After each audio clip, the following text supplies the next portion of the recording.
Equations of lines. We're going to start with slope-intercept form of the equation of a line. The equation of a line with slope m and y-intercept b is y equals mx plus b.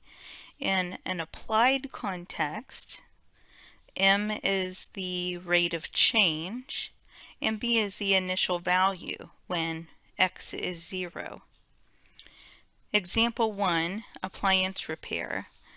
An appliance repairman charges $60 for a service call plus $25 per hour for each hour spent on the repair. Assuming his service call charges can be modeled by a linear function of the number of hours spent on the repair, write the equation of the function. So sometimes it can help to establish a pattern when you're trying to do a problem like this. Let's say that we let x be the number of hours spent on the repair, okay? Number of hours spent on the repair, and y is going to represent the total cost for that repair. Let's say that the repairman gets there and he answers, he knocks on the door and nobody's there. He's still going to charge $60 for that service call because he made the trip. So the total cost is going to be $60. You're going to get a $60 bill in the mail. And if they came and they spent 1 hour on that appliance repair, then it would be $60 plus $25 for the 1 hour, so $85 total.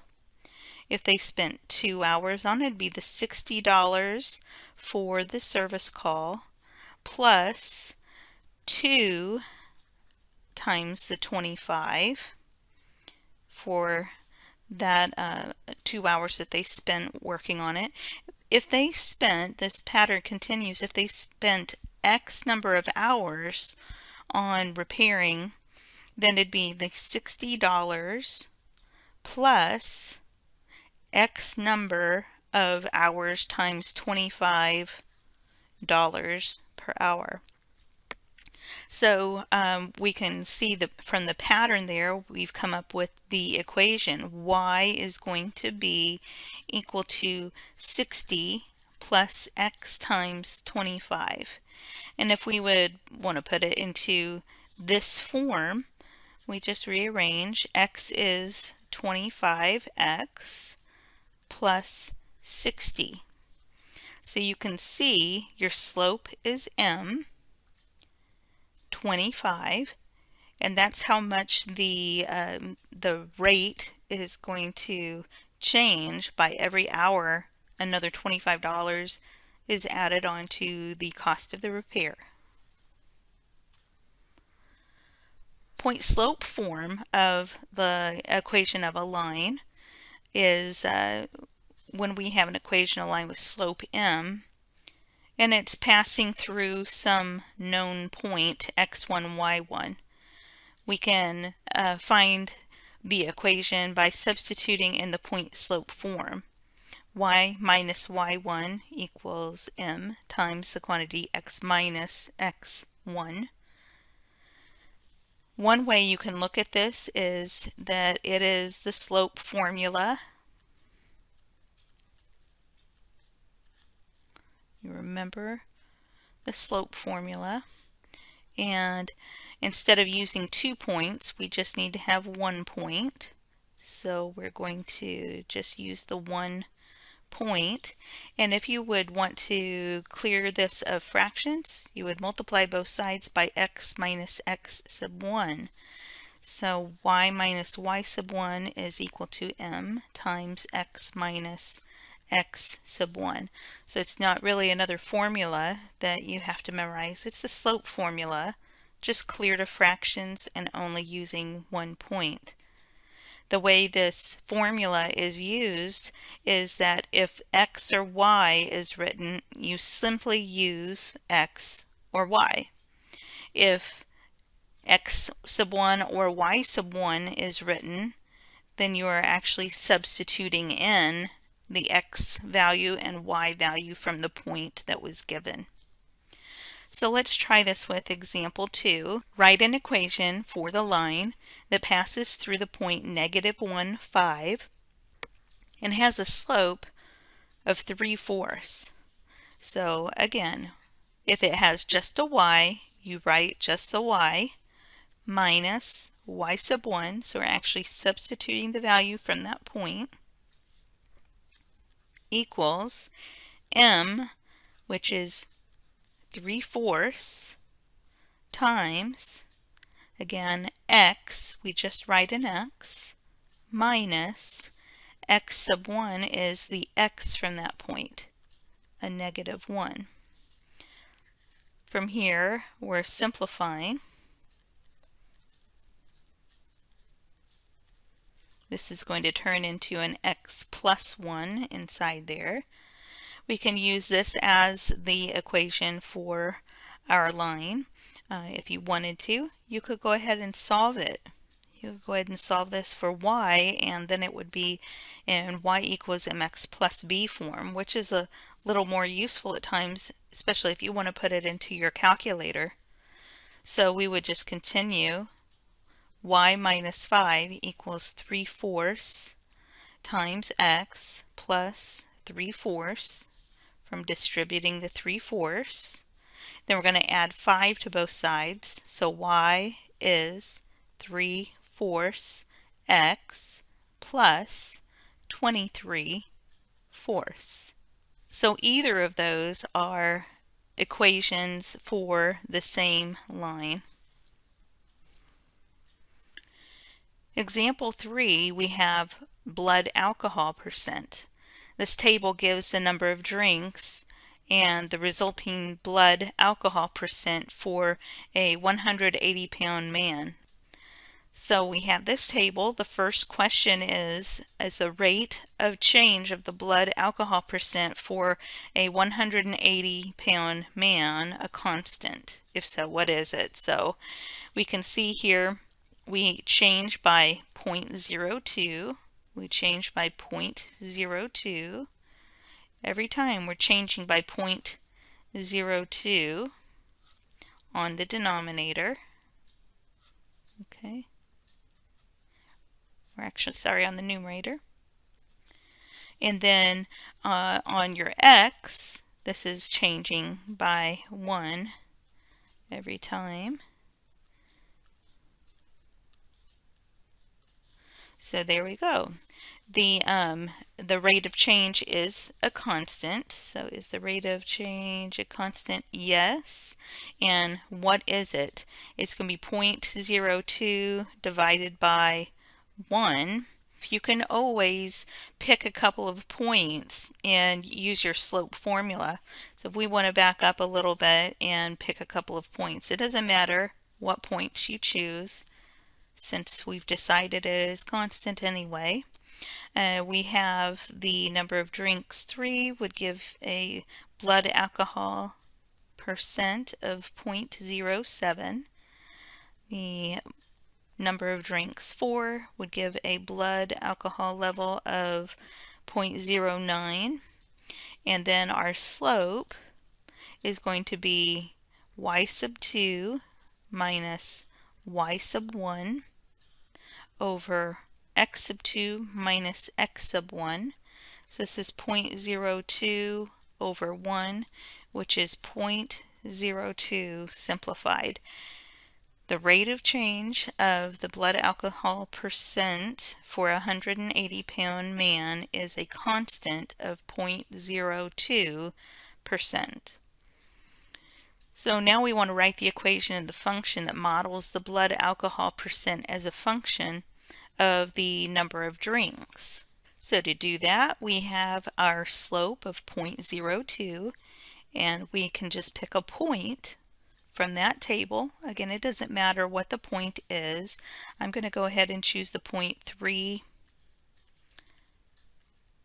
and 0.07 with a slope of 0.02, and we can use that in our point slope formula.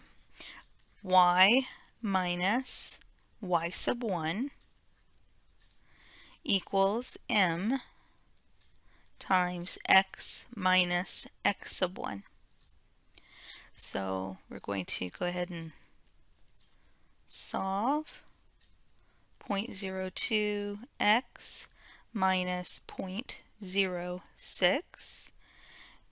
Y equals 0.02x plus 0.01 after adding 0.07 to both sides. So we had to solve for y here because they want it written as the equation of a function.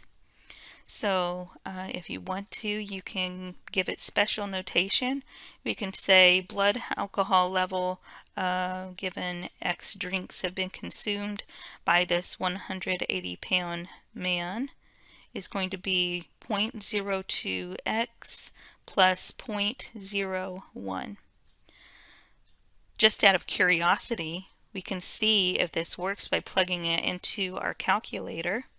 So if we did 0.02 times 3 drinks plus 0.01, you get that blood alcohol percent of 0.07. Remember, we can go back up and use that function again, change 3 drinks to 4 drinks, and hopefully the 0.09 comes out. Looks like we're doing it. It's working just fine for us. Editing our previous equation, and we should get a 0.17 out, and we certainly do. So you can see this is definitely a linear function.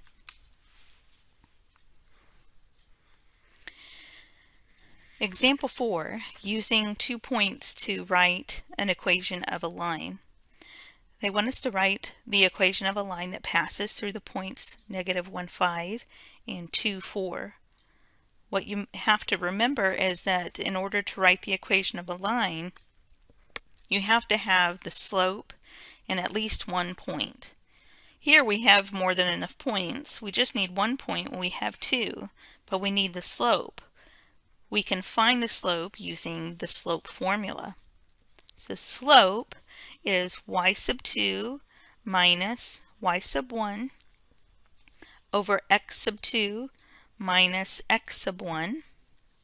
That's going to be a -1 over 3. That's our slope. Don't stop there. Remember, we're finding the equation of the line that passes through those points, not just the slope. So pick one of the points. It doesn't matter which one. I'm going to go ahead and use this point. The formula is y minus y sub 1 equals m times the quantity of x minus x sub 1. So it makes it a x plus 1. And we can go ahead and solve this for y. Adding 5, oops, I left out my x there. Adding 5 to both sides of that equation. So this is going to be 4 and 2/3. So it'll be 14 thirds. And that's your equation of the line that passes through those 2 points. Now, if the rate of change of the outputs with respect to the inputs is a constant, and we know 2 points that satisfy the conditions of the application, then we can write the equation of the linear function that models the application. That's just as we did with the blood alcohol percent table. Example 5, inmate population. The number of people in millions in prisons or jails in the U.S. grew at a constant rate from 2001 to 2013, with 1.345 million people incarcerated in 2001 and 1.570 million incarcerated in 2013. What is the rate of growth of people incarcerated from 2001 to 2013? What we can do is make a set of points from the data that they've given us. So we know that in the year 2001, 1.345 million people were incarcerated. And in 2013, 1.570 million people were incarcerated. So the rate of growth is going to be finding the slope between those 2 points. So slope is 1.570 minus 1.345 over 2013 minus 2001. And you can go ahead and grab your calculator for this. 1.57 minus 1.345, and I get 0.225, 0.225 over 12, and 0.01875.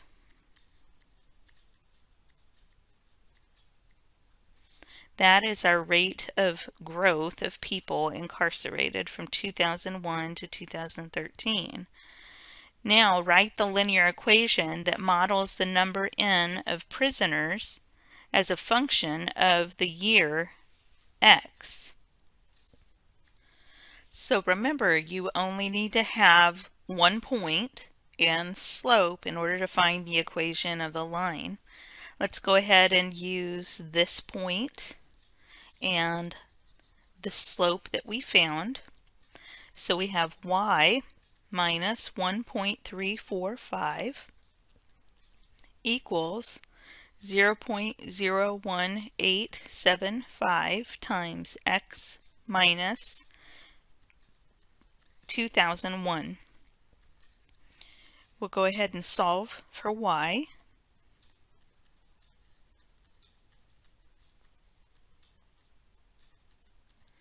I'm going to multiply 2001 times 0.01875, and that gives me 37.51875.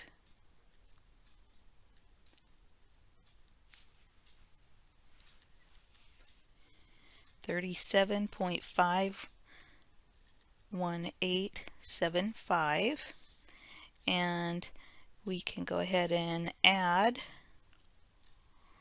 This is a negative of that number, and we're adding 1.345, and I get y equals 0.01875x minus 36.17375.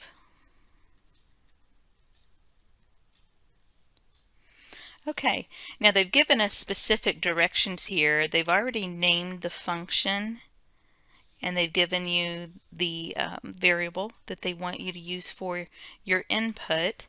So we're going to rename this n of x equals 0.01875 x minus 36.17375. Now we're going to use that function to predict the inmate population in 2017. So X is the year 2017. Go go ahead and put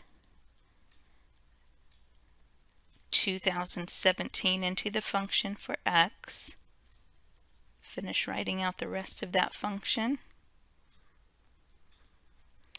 And then we can put the rest of that into the calculator.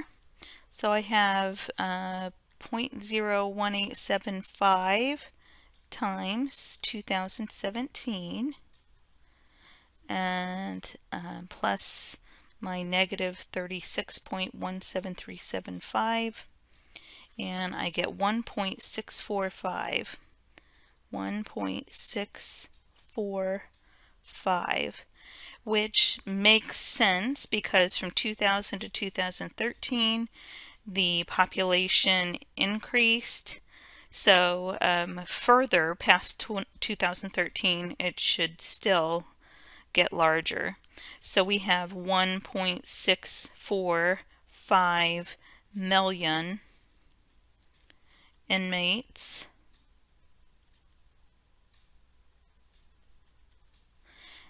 in the year 2017 is what that would predict. Horizontal and vertical lines. The equation of a horizontal line is y equals c, where c is the y coordinate of any point on the line, and the slope of the horizontal line is 0. The equation of the vertical line is x equals a, and a is the x coordinate of any point on the line. The slope of a vertical line is undefined. Example 6, writing equations of horizontal and vertical lines. Write equations for the lines that pass through the point -1, 5 and have a slope of 0 or an undefined slope. Instead of just memorizing, I think it's a good idea to look at why these horizontal and vertical line facts are what they are. Let's say we have this point, -1, 5, and we have the line with the slope of 0. A line with slope of 0 there, the horizontal line. It says here that the equation, the horizontal line, is y equals a constant, where c is the y coordinate of any point on the line. So we should say that the equation is y equals 5. But look at this. If you look, it makes sense what it is that they said.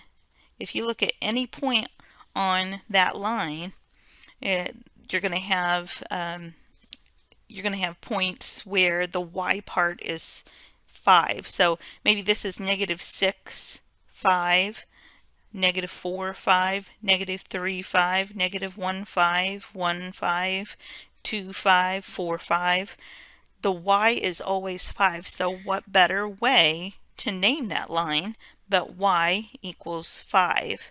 It makes sense that way.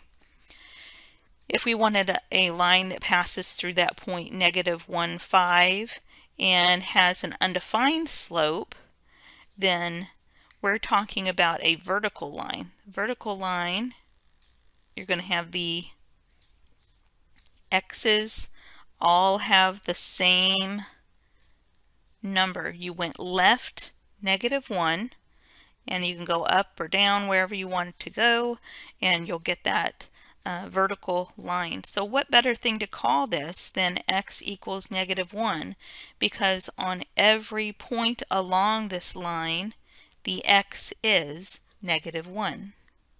Parallel and perpendicular lines. Now horizontal and vertical lines are perpendicular. Two distinct non-vertical lines that have the same slope are parallel. So if a line has slope m not equal to 0, any line perpendicular to it will have a slope of -1 over m. That is, The slopes of perpendicular lines are negative reciprocals of each other if neither line is horizontal. We want to write the equation of the line through 4, 5, and part A parallel to the line with equation 3x plus 2y equals 1. Remember, you have to have a point and a slope in order to find the equation of a line. So they've given us this point, 4, 5. Where is the slope? When they give you this wording that something's parallel to a line, they're giving you a hint for the slope. So two distinct non-vertical lines that have the same slope are parallel. That means since we are parallel with this line, we are going to have the same slope as this line. So our first job is to figure out what the slope is. It's not in slope-intercept form, so we can go ahead and solve for y so that we have it in slope-intercept form, and we can see the slope. This is my slope. Now, it seems like you've done a lot of work to get there, but don't stop. Remember, we're trying to find the equation of the line that's going through this point and has a slope of negative 3/2. So now it's our job to come over here and say y minus 5 equals negative 3/2 times x minus 4. So y minus 5 is negative 3/2 x plus 6. And then we can add 5 to both sides.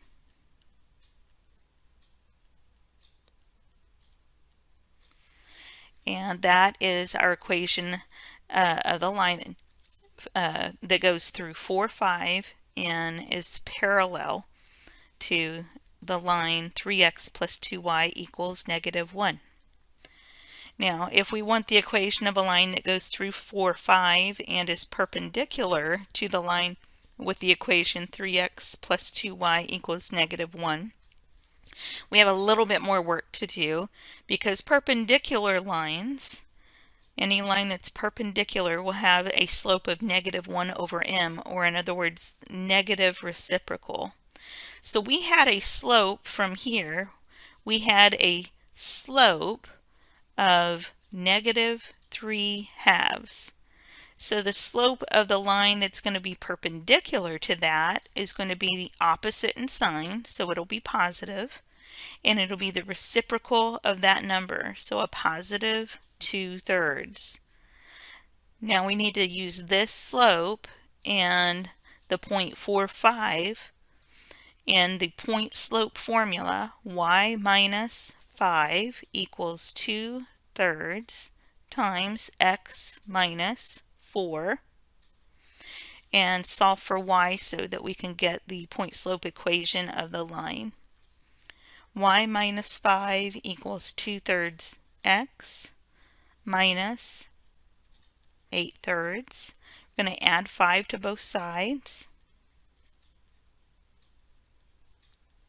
It's going to be a 15. So we've got a plus 7/3. The general form of the equation of a line is ax plus by equals c, where a, b, and c are real numbers and a and b are not both 0. Standard form is another thing that this is called, and it requires that a and b are not fractions and that a is positive. Average rate of change. If a function is linear, then the rate of change is constant. If a function is not linear, the rate of change is not constant. However, we can find the average rate of change for any two inputs if we know how much the inputs change between 2 points. The average rate of change of f of x with respect to x over the interval from x equals a to x equals b, where a is less than b is calculated as the change in f of x values divided by the change in x values, or f of b minus f of a all over b minus a. This is the same thing as the slope formula, except we don't call it slope when we're talking about graphs that are nonlinear. We say average rate of change. Now, for any function, the average rate of change between 2 points is the slope of the line joining the 2 points on the graph of the function. Such a line is called a secant line. So you could have a graph that goes like this. The slope here is less than it would be here. And you can find the average rate of change by taking and finding the slope of that secant line that's between those 2 points. That is your average rate of change. For example, we have Tesla automobile sales. Sales and projected sales for the electric-powered Tesla automobile are shown in the table. The number of Tesla sales can be modeled by this function, where S of t is in thousands and t is the number of years after 2010. A graph of S of t is shown in the figure. You see the year, and then you see the sale in thousands. Use the model to find the average rate of change of Tesla sales of S of t for 2, S of 2, and 6, S of 6. Part A, we are to use the model to find the average rate of change of Tesla sales of S of t for 2, S of 2, and 6, S of 6. So let's first find S of 2. S of 2, put into the calculator, we can put 3.521 times 2 cubed, arrow right to get out of the exponents, minus 38.475 x squared. So we're going to put times 2 squared plus 149.054 times our 2 minus 170.480. Again, double check and make sure you didn't type anything incorrectly. It's really easy to do on calculators. Remember, your calculator will give you some kind of a number based on what you fed it. Now make sure you're feeding it right. So go ahead and hit enter. I get 1.896. So 1.896. And then we can go ahead and copy the expression that we had and go back to replace our 2's with 6's, our inputs with 6's.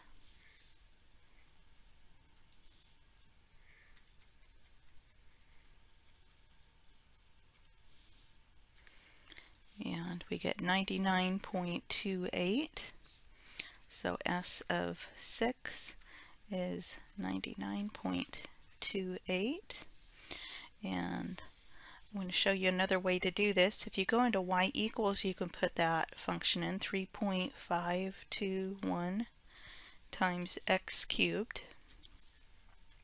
Arrow right again, minus 38.475 times x squared plus 149.054 times x minus 170.48, and then you can go into your table and see those numbers. For our input of 2, we get 1.896 out. For an input of 6, we get 99.28 as the output. Interpret your answer to part A. So 2 is your input. It's the number of years after 2010. So according to the model, in 2012, we had 1.896 thousand in sales.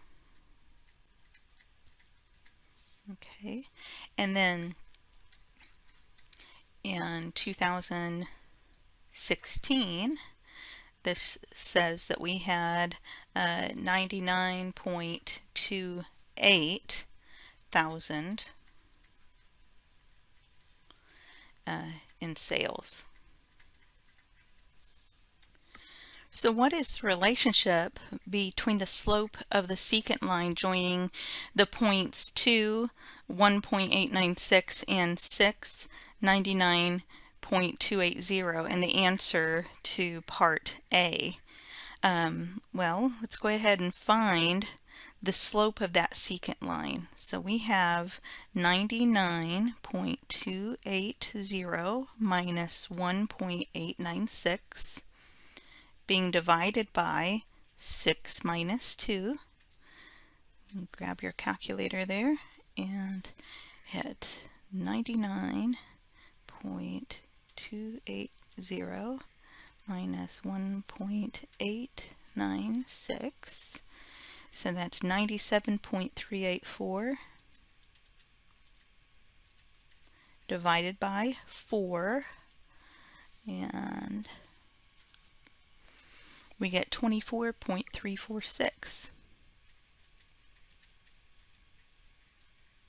Okay, so the slope of the secant line is this, that's between those 2 points.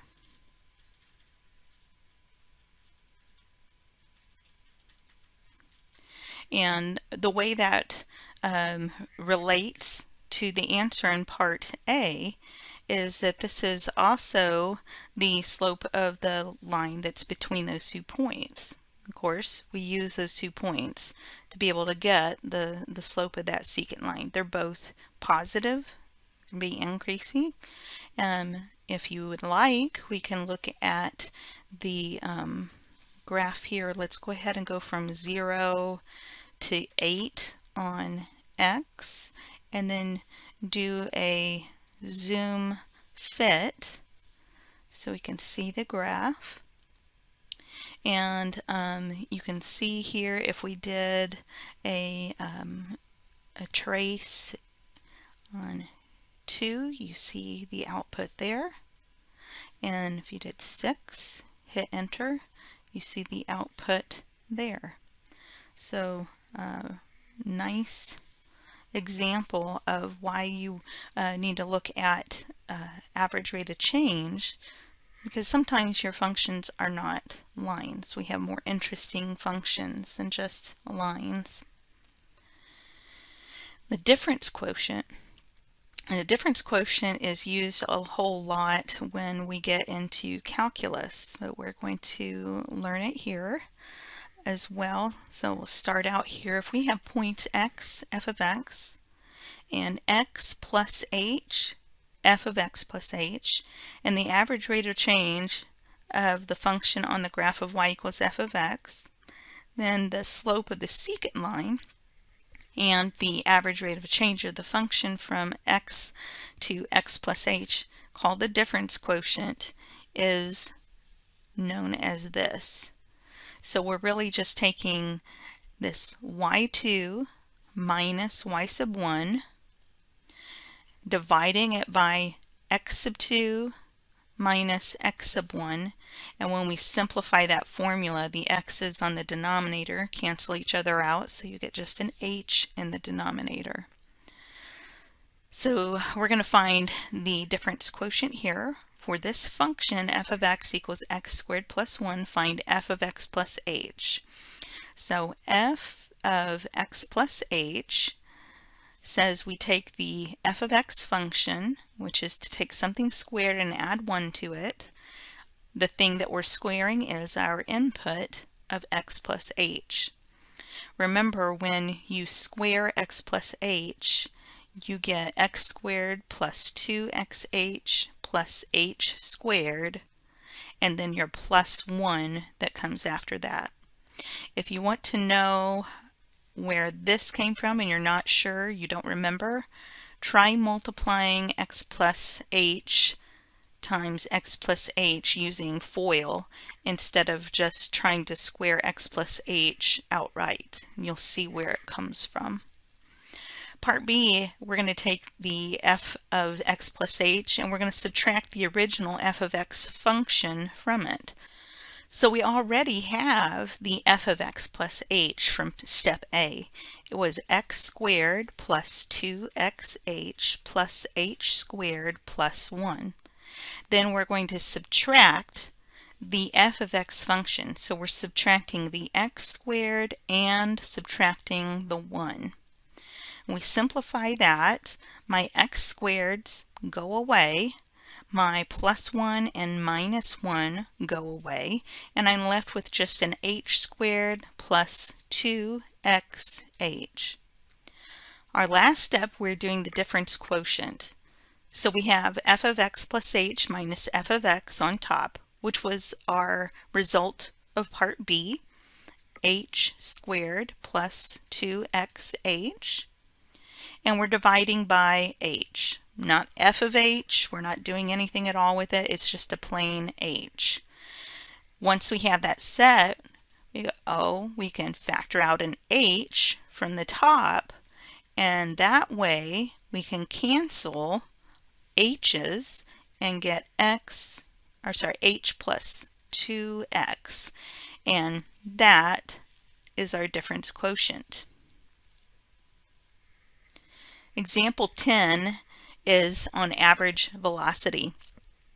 Suppose we have a ball that's shot straight up at 64 feet per second. The equation that gives the height of the ball t seconds after it's shot is f of t equals 64t minus 16t squared. Find the average velocity, the average rate of change of the height per second of this ball over the time interval from t equals 1 to t equals 2. So the first thing that we want to do is take f of 1. So f of 1 is equal to 64 times 1 minus 16 times 1 squared. So that is 64 minus 16. That's going to be 48. F of 2 is 64 times 2 minus 16 times 2 squared. So we have 128 minus 2 squared is 4 times 16 is 64. 128 minus 64 is 64. So now that we have those pieces, we can find the average velocity. Notice this first part gives us the point 148. The second part gives us the point 264. Now, to find the average rate of change, you're really just finding the slope that's between those 2 points. So average rate of change is 64 minus 48 over 2 minus 1. That's going to be a 16 over 1, which is 16. Your average rate of change is 16 between times of 1 second to 2 seconds. Now we want to set up the difference quotient that can be used to find the average velocity of this ball over the time interval from t equals 1 to t equals 1 plus some other number. So we actually end up with a nice usable formula. Instead of having to calculate each individual time, we come up with one formula, simplify it, and plug in those values whenever we want to find the average velocities there. So the first thing that we'll need to do, we already have f of 1. We need to find f of 1 plus h. So f of 1 plus h is equal to 64 times 1 plus h minus 16 times 1 plus h quantity squared. Simplifying from here, we have 64 plus 64h minus 16 times 1 plus 2h plus h squared.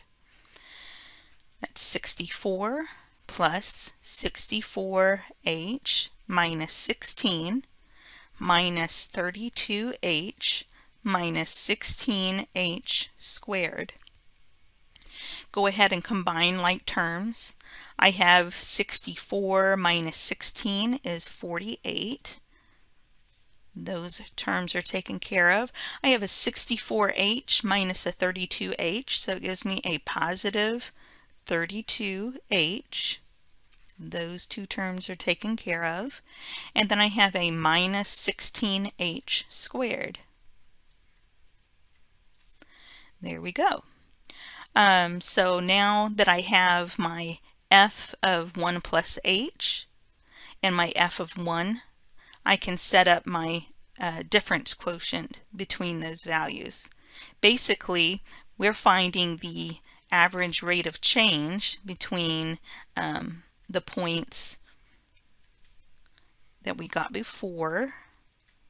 Remember, this gives you the point 148, and f of 1 plus h gives us 48 plus 32h minus 16h squared, so that gives us the point 1 plus h.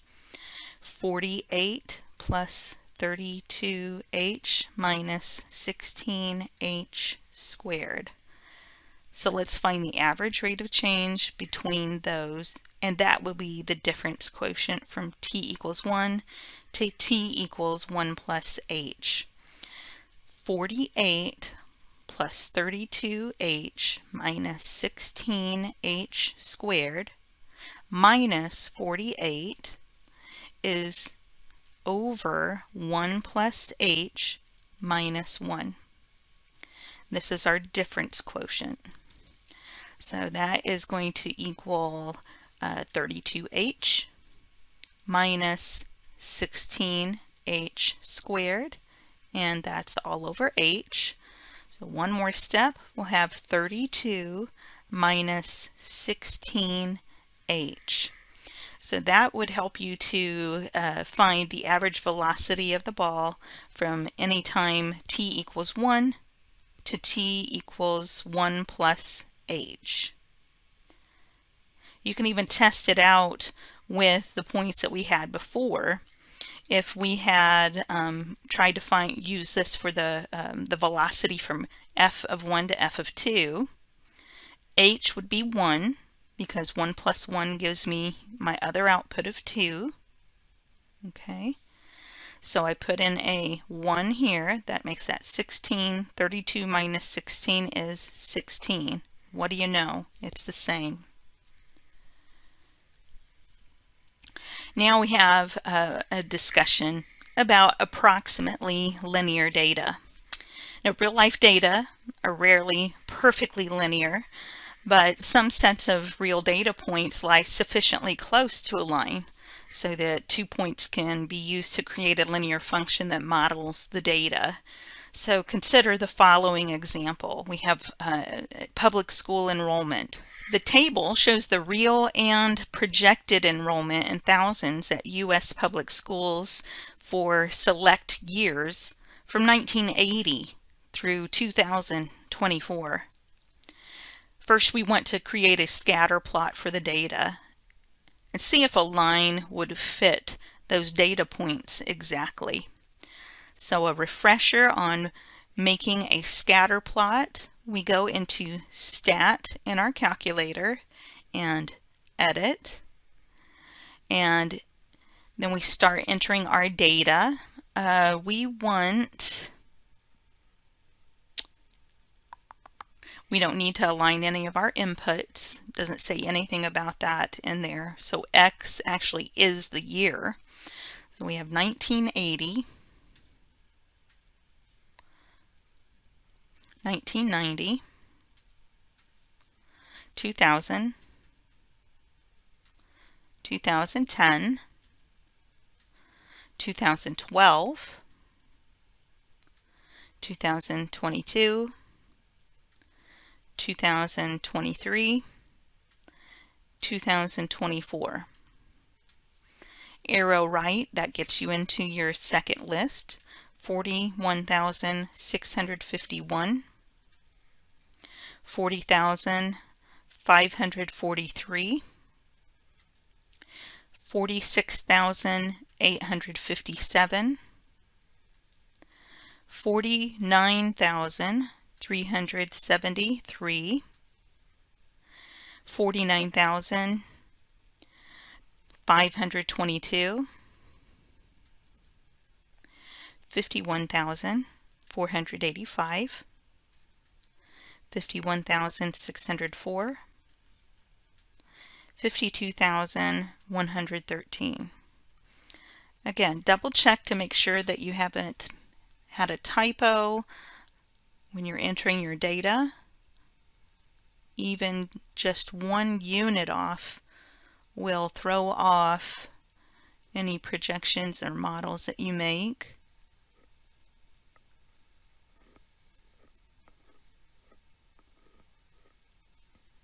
Okay, I look good there. So we're going to go ahead and turn our plots on. So go to y equals. Let's clear out that function we have. Go up to plot and turn it on. And then you can go to zoom, and zoom stat is option number 9. We get a nice window around those data points. Now, does a line fit the points exactly? No, it does not, but we could see how the trend could be approximately linear. So we're going to come up with a model that will give us somewhat of a good model for the data. So I'm going to say no. They want us to find the average rate of change of the high school enrollment between 1980 and 2024. So they're wanting us to find the average rate of change. Here we're finding the slope of the line that connects those 2 points, the first and the last data points. So I'm going to go 52,113 minus 41,651, and we're dividing by 2024 minus 1980, and get in your calculator, go and do that subtraction. 52,113 minus 41,651. I have a typo there. And we get 10,462. And we're dividing that by 44. So we put that into the calculator, divide by 44, and we get 237.77 about. 237.77.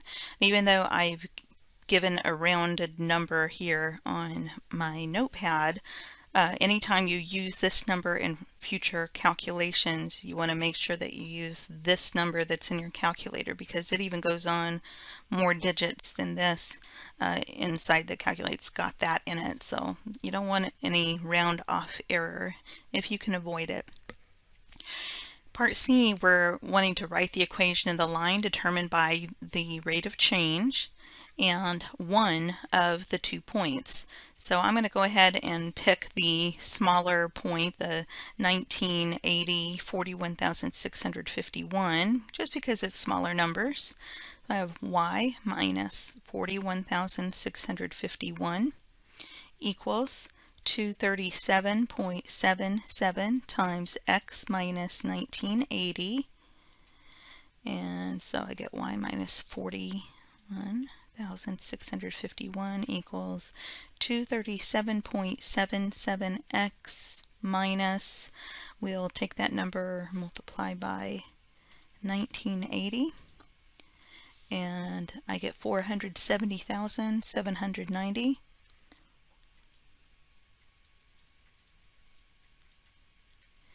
And now I'm going to take that number, it's a negative of that actually, and I'm adding 41,651, and I get a 237.77x minus 429,139. There we go.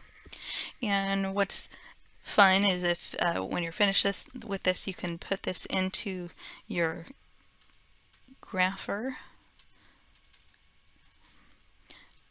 Minus 429,139, and you'll see that it makes a line that is going through those first and last points. And that does that. Let's go ahead and get on to the homework.